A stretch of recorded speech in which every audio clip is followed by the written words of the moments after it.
자, 우리는 3주에 걸쳐서 요한복음 17장의 말씀을 살피고 있습니다. 이 본문은 십자가를 지시기 전에 예수님이 쏟아내신 마지막 기도예요. 앞선 1절에서 5절이 십자가 사명을 위한 예수님 자신의 기도였다면 오늘 6절부터는 홀로 세상에 남겨질 제자들을 위한 기도입니다.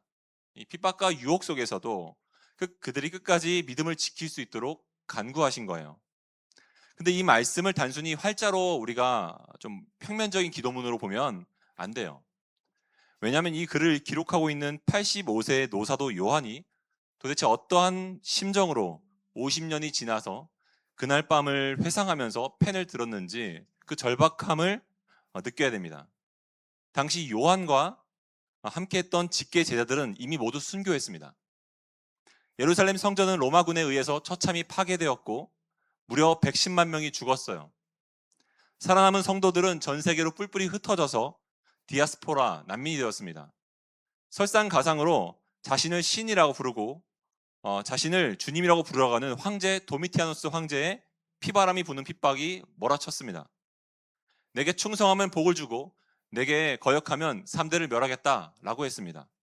그 권력의 폭력 앞에 성도들의 삶이 어땠을까요? 수많은 성도들이 죽어갔고 척박한 현실의 무게에 짓눌려서 더 이상 믿음을 지켜낼 재간을 잃어버리고 있었습니다. 그때 교회에는 이미 마태와 마가와 누가가 썼던 훌륭한 복음서가 3권이나 있었는데요.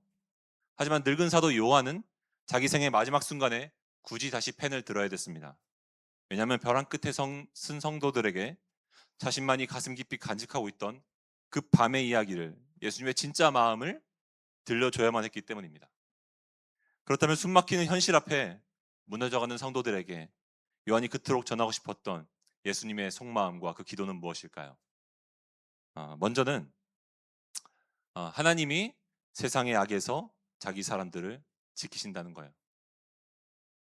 6절에서 8절까지 예수님은 자신과 제자들의 관계를 이렇게 설명하십니다. 하나님이 나에게 잠시 맡겨주신 자기 사람.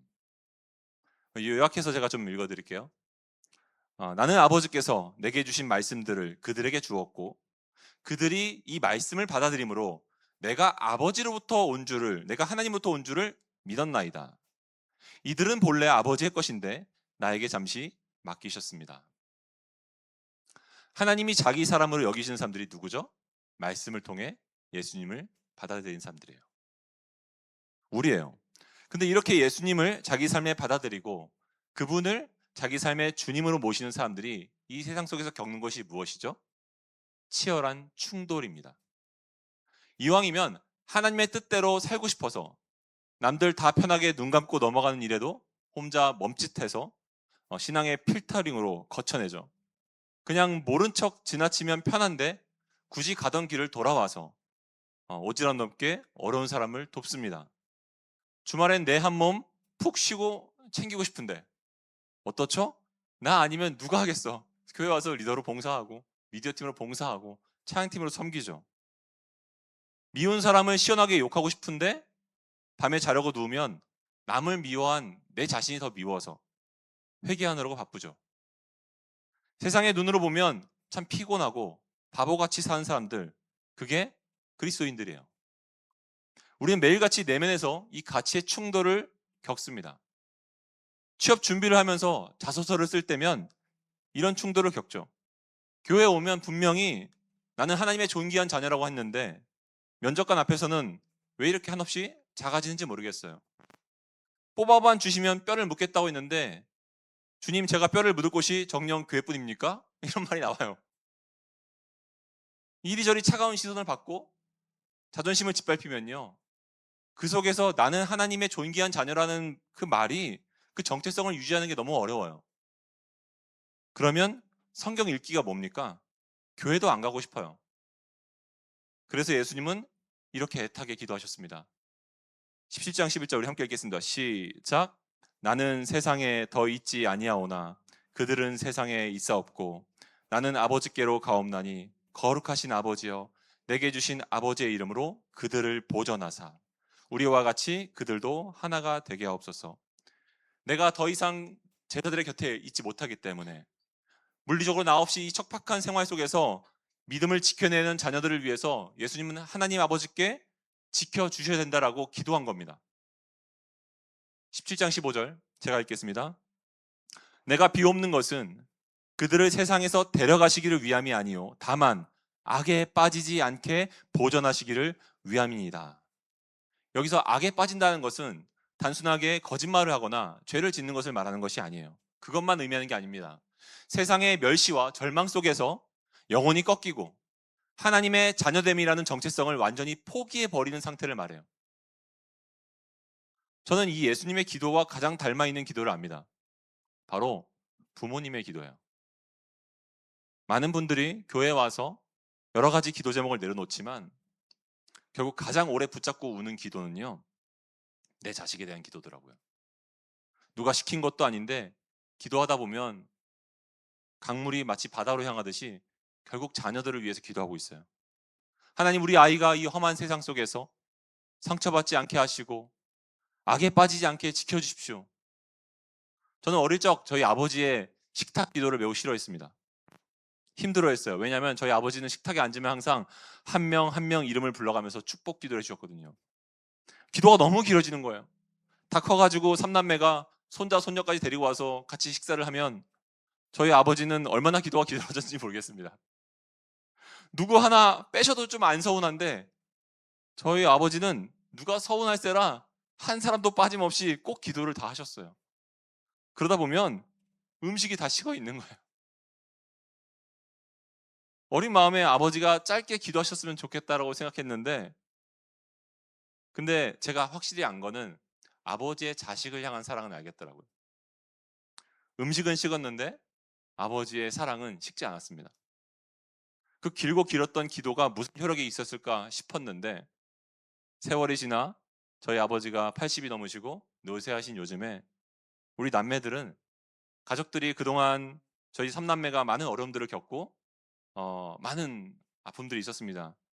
하지만 그 크고 작은 절망의 순간들을 마주하고도 여전히 믿음이 꺾이지 않고 지키며 살아가고 감사할 수 있는 것, 바로 그 식탁에서 쏟아내셨던 저희 아버지의 기도가 응답되었기 때문임을 저희는 고백하고 있습니다.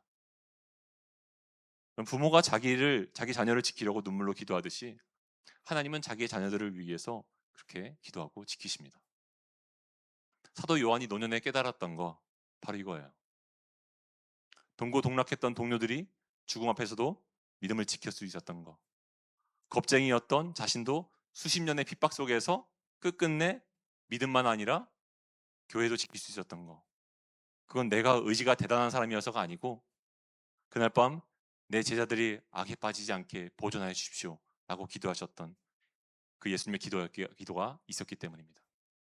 그걸 안 거예요. 그래서 그걸 말해주고 싶었던 겁니다. 성도들한테. 세상에서 너희가 환난을 당하나 담대하라. 예수님이 부활로서 죽음을 이기셨다. 더 기도하신다. 제가 40여 년 짧은 세월이지만 살아오면서 그보다 더 많은 세월을 제가 엿볼 수 있었던 건 저는 많은 성도들과 함께 살아왔기 때문입니다. 인생을 보면요, 그 뿌리에 잔뿌리 같은 세밀한 기도는요 응답되지 않는 게 많아요. 그런데요, 굵은 뿌리는 응답이 되더라고요. 우리의 작은 욕심들은 이루어지지 않고 좌절되기도 하고 그때그때 원했던 것들은 되지 않지만, 속상하기도 하지만 하나님 원망할 때도 많지만, 우리가 하나님의 자녀로 남게 해달라는 그 굵은 기도는 반드시 응답이 되더라고요. 그리고 나중에 좀 더 시간이 지나면요, 그 잔뿌리가 응답되지 않아서 굵은 뿌리가 살아남게 됐다는 것을 알게 됩니다. 누군가 널 위하여 누군가 기도하네. 내가 홀로 외로워서 마음이 무너질 때 누군가 널 위해 기도하네. 여러분, 누가 우리를 위해 기도하십니까? 예수님이 기도해 주세요. 그래서 하나님이 자기 사람들을 지키시고 보존하십니다. 그렇다면 하나님은 도대체 어떻게 우리를 그 지독한 세상의 악과 절망에서 빠지지 않게 지켜주실까요? 하나님이 하나님의 자녀들이 하나님의 자녀들을 말씀으로 붙드신다는 거예요. 예수님은 제자들에게 아버지의 말씀을 들려주셨습니다. 제자들은 그 말씀을 들음으로 하나님을 밝히 알게 되었어요. 바울은 로마서에서 듣지도 못한 일을 우리가 어찌 믿고 전파하는 자가 없이 어찌 듣겠느냐라고 말합니다. 들어야 믿죠. 들어야 믿고 살 수 있습니다. 듣는 게 중요해요. 우리가 근데 무엇을 듣느냐가 너무 중요합니다. 왜냐하면 무엇을 듣느냐에 따라 우리의 생각을 바꾸고 사람을 바꾸기 때문에 그래요. 그런 의미에서 내가 매일 듣고 있는 것은 무엇입니까? 내가 가장 자주 듣고 있는 것은 무엇입니까? 어떤 소리를 듣고 계십니까? 최근에 저희 누나가 연로하신 이제 80대 중반을 접어들고 있는 저희 아버지와 상의를 했어요.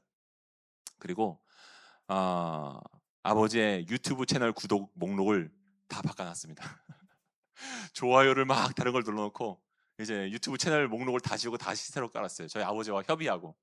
그 이유가 뭐냐니까 저희 아버지가 세상에 걱정이 너무 많으신 거예요. 그래서 저희 아버지가 나이가 드시면서 점점 더 막 맨날 사회 한탄을 하고 계신 거예요.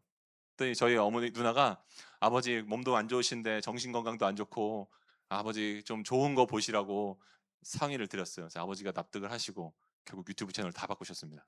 그랬더니 저희 아버지가 얼굴이 밝아지셨어요. 한번 써먹어 보세요. 네. 여러분, 듣는 것이 이토록 사람을 바꿔놔요. 마찬가지입니다. 끊임없이 경쟁하는 경쟁 속에서 우리의 마음을 오락가락하게 하는 세상의 소리 속에서 예수님은 우리의 시선을 돌려서 우리가 하나님을 바라보게 한 거예요. 하나님의 말씀을 듣게 하십니다. 하나님의 눈에 비친 존귀한 나를 보게 하십니다. 그래서 진리의 말씀을 들려주시는 겁니다. 그게 예수님을 만난 사람들이 변화되고 새로운 삶을 살 수 있었던 이유예요. 우리에게는 그게 필요한 거예요. 하나님 눈동자에 비친 나. 주변에서 아무리 나를 가로막고 아무리 노력해도 노력만큼 결과가 안 나오는 이 불공평한 시대 속에서 그걸로 평가되는 내가 아니라 하나님 눈동자에 비친 나. 그 얘기를 들려주시는 겁니다. 그게 필요해요. 여러분 성경에서 거룩하다라는 말은요. 무리에서 떼어내어서 구별된 길에 살다라는 뜻입니다. 근데 어떻게 그럴 수 있죠? 어떻게 이 세상이라고 하는 무리에서 떼어나서 독자적인 길을 걸을 수 있죠? 이 세상의 주류에 벗어나도 뒤처져 보이는 것 같은 상황 속에서도 소신을 지키면서 흔들림 없이 어떻게 살 수 있죠? 나는 하나님께 속했고 그 길에 서 있으니 괜찮아라고 말하면서 어떻게 평안할 수 있죠? 하나님의 말씀을 들어야만 돼요. 요한복음 17장 10절은 이렇게 말합니다. 그래서 같이 읽겠습니다. 시작. 그들을 진리로 거룩하게 하옵소서. 아버지의 말씀은 진리입니다. 여러분 모든 자녀가 부모의 말로 자라납니다. 마찬가지로 하나님의 자녀들은 하나님 아버지의 말씀으로 자라납니다. 요한도 그랬습니다. 그는 예수님을 곁에서 따르던 제자였고 베드로와 질세라 자신이 가장 좋은 제자라고 말했던 사람이에요. 성경을 보면 늘 예수님과 그런데 동상이몽해요. 엇박자로 따라요. 동문서답만 합니다.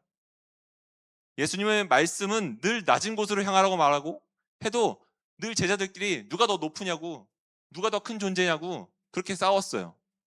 오죽했으면 예수님이 그를 향해서 보아너게라고 했습니까? 보아너게라는 건 Son of Thunder예요. Son of Thunder. Son of Thunder.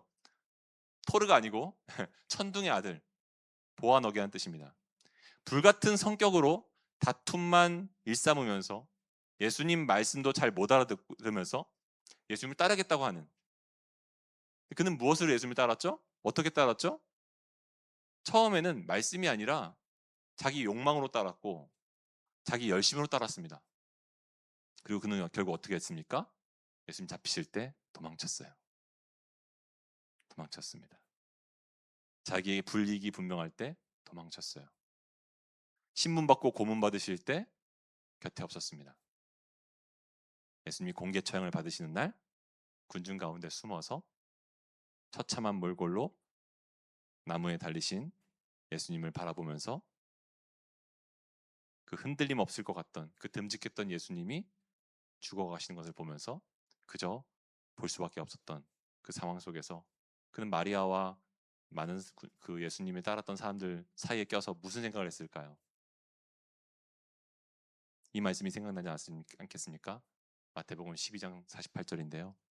말하던 사람에게 대답하여 이르시되 누가 내 어머니며 내 동생들이냐 하시고 49절 손을 내밀어 제자들을 가리켜 이르시되 제자들을 가리켜 가르치되 나의 어머니와 나의 동생들을 보라.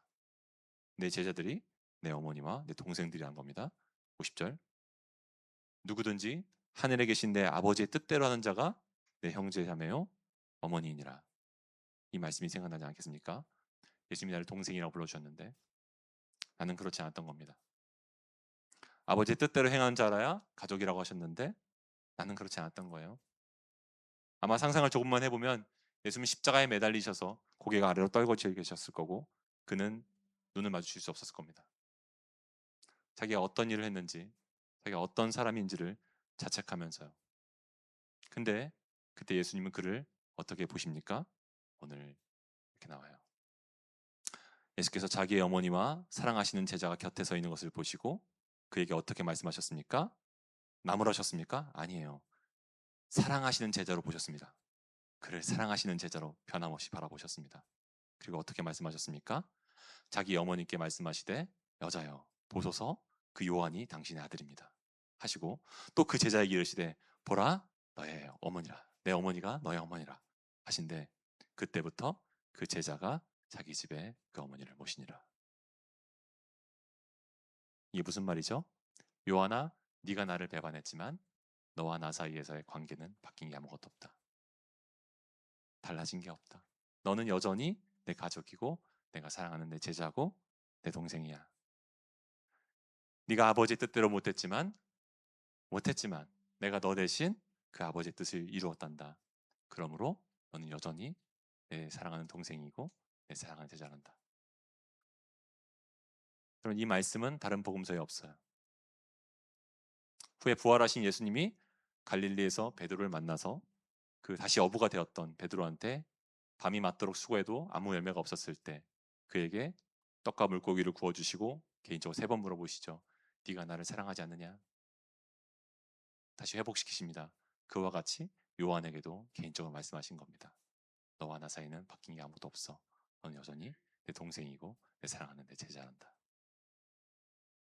여러분 이 말씀이 요한을 일으켰습니다. 그는 다시 사랑받는 제자가 되어서 예수님의 어머니를 자기 집으로 모십니다. 이 점 살다 보면요. 여러분 스스로에게 뼈저리게 실망하고 현실의 벽 앞에서 한없이 초라해져 깊이 낙심할 때가 있어요. 저도 있어요. 저도 종종 그런 마음을 느낍니다. 내가 우리 교회 담임 목사님한테 제가 필요한 사람인가? 우리 교회 성도들한테 내가 도움이 되는 사람인가? 그런 질문을 스스로 많이 할 때가 많아요. 자책할 때가 많습니다. 여러분 세상의 소리들이 나를 조롱하는 것 같아 귀를 막고 싶어질 때 내 힘으로는 아무것도 할 수 없다고 느껴지는 그 십자가 아래에서 역설적이게도 나를 살리는 하나님의 말씀이 선명히 들리기 시작합니다. 네가 아무리 실패했어도 너와 나 사이에는 달라진 게 없다. 너는 여전히 내 가족이고 내 사랑하는 제자란다. 하나님 이처럼 우리가 낙심했을 때 하나님의 말씀으로 변함없이 우리를 붙드십니다. 마지막으로 예수님의 기도는 우리에게 충격적인 사실을 알려줍니다. 하나님이 자녀들을 이 세상 속으로 다시 보내신다는 거예요. 여러분 하나님의 자녀들은 세상에 남겨진 것이 아니고 보내심을 받은 겁니다. 하나님이 떠나고 난 자리에 남겨진 것이 아니라 보내심을 받았습니다. 요한복음 17장 18절 우리 함께 읽어볼까요? 시작. 아버지께서 나를 세상에 보내신 것 같이 나도 그들을 세상에 보내었고 하나님이 외아들 예수님을 이 땅에 보내신 것처럼 하나님은 당신의 자녀가 되는 우리들을 다시 이 땅에 보내신 거예요. 여러분의 삶의 자리에 거기서 무엇을 하라고요? 거룩하라고요. 거룩이 뭘까요? 성경은 거룩을 하나님이라고 부릅니다. 그러므로 이 땅 위에 무언가를 거룩하다라는 것은 그것이 하나님께 속했다, 하나님을 닮았다라는 겁니다.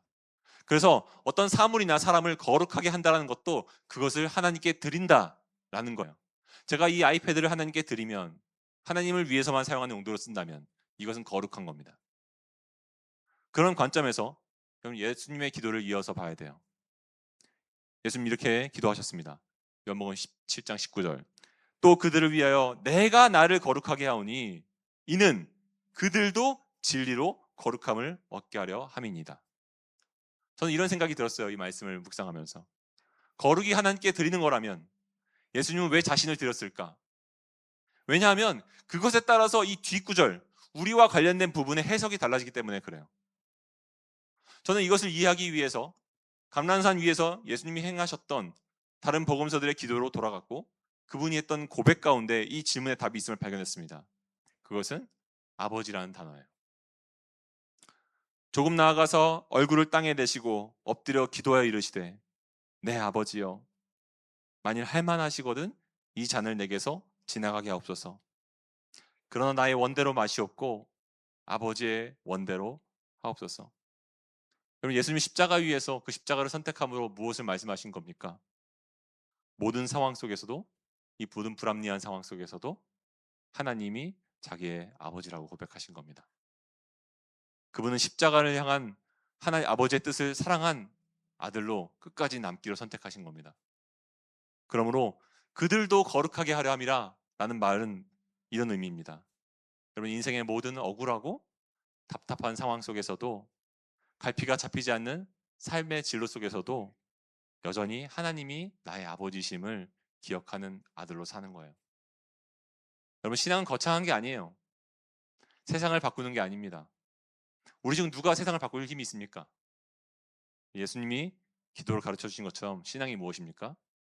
우리는 세상을 바꿀 수 없지만 그 세상을 바꾸실 하나님을 신뢰하면서 하나님이 나의 아버지 되심을 기억하며 오늘을 버티고 사는 겁니다.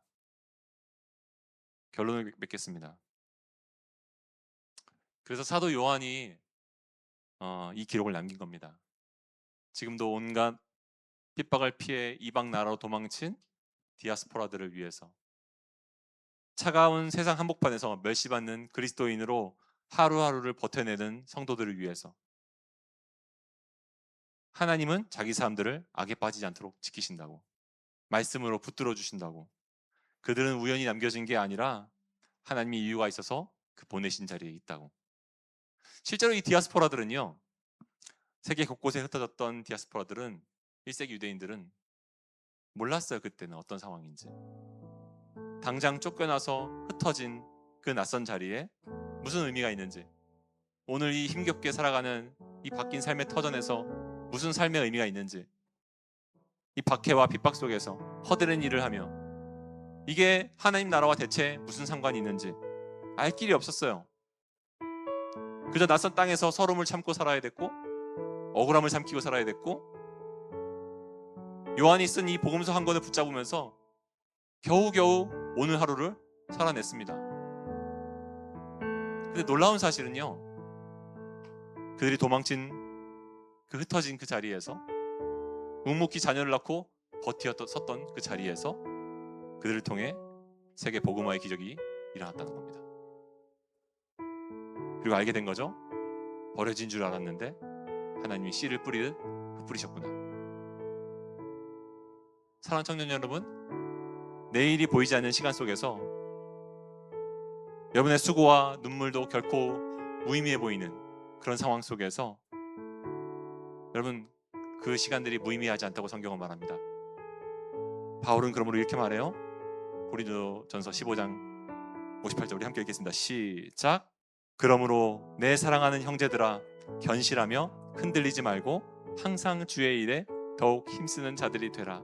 이는 너희 수고가 주 안에서 헛되지 않은 줄 알미라. 내 사랑하는 형제들아 견실하고 흔들리지 마라. 힘드니? 많이 어렵지? 내 마음대로 안 되지? 답답하지? 언제까지 이럴지 모르겠지? 그렇지만 견실하고 흔들리지 마라. 흔들리지 마라. 왜냐하면 주 안에서 네가 버티고 서 있는 그 시간들이 의미가 있기 때문에, 그냥 지나가는 시간이 아니기 때문에, 네가 하나님을 의지하고 있다면 그 시간들은 메말라 사라지는 시간이 아니라 꽃으로 자라나는 시간이 될 거야. 겨울이 지나고 봄이 오듯이 벚꽃이 피듯이 너의 인생이 활짝 핀 날이 올 거야. 왜냐하면 왜 헛되지 않습니까? 주 안에서.